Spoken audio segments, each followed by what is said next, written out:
Hello guys, another day, another update tayo sa mga alaga nating isda.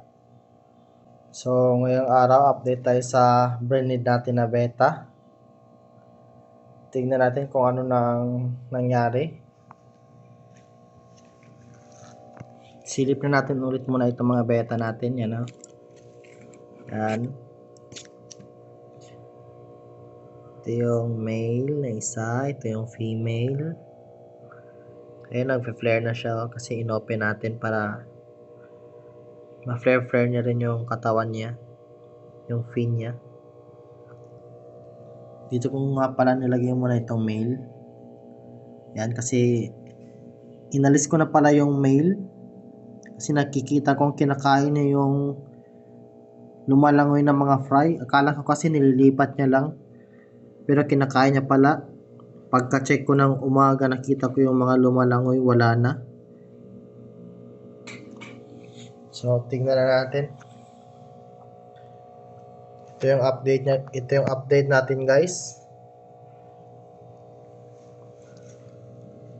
Kung hindi successful ang pag-breed natin, nung una lang meron ako nakita mga lumalangoy, pero yun na nga, nakikita ko na kinakain ng male. Akala ko nililipat niya lang ulit sa bubbles. Bale, ginawa ko, inalis ko yung male, pati yung supot, kasi nakikita ko parang patay na yung mga fry doon. Tapos itong mga nakikita ko na nandito sa gilid ng mga fry, hindi ko alam ano nangyari dito. Pero sa nakita ko sa YouTube, tinatawag na dito na parang nalusaw daw ang fry. Ayun o, mga white. Yan, mga fry yan.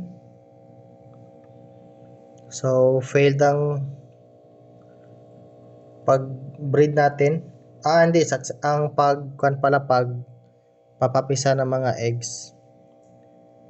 Meron din napisa pero kinain ng male. Akala ko inalagaan niya lang, kinain niya na pala.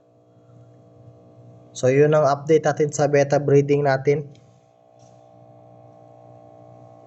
Yan, na lusaw yung mga fry.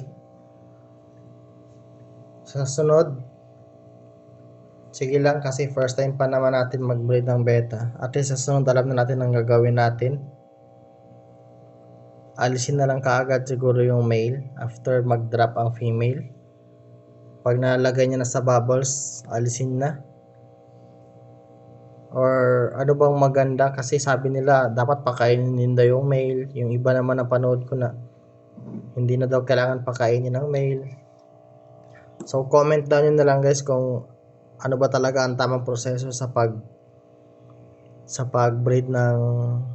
pag-hatch ng fry ng beta, kung paano ialagaan yung male na nagbabantay sa mga eggs. So yun lang guys, unsuccessful ang pagpapalaki natin ng mga fry na napisa kasi kinain nga ng male. So yun lang, mag-breed na lang tayo ulit, i-breed natin sila ulit. Yan. So yun lang guys, quick update lang tayo. Yan no. Pero talagang compatible sila dalawa, yun lang, nag-unsuccessful na tayo sa pagpa-hatch kasi kinain ng male. Hindi pa natin kasi alam paano. Sige, kulang pa tayo sa research. So yun lang guys. Update ko na lang din kayo dito sa ibang mga alaga natin. Ito yung mga tuxedo. Yan. Tapos pinasok ko na pala dito sa loob itong pair ng natin ng black wag swordtail. Yan, buntis na rin yan. Ayan o. Ayan o, buntis na rin yan. Soon mag-drop na rin yan.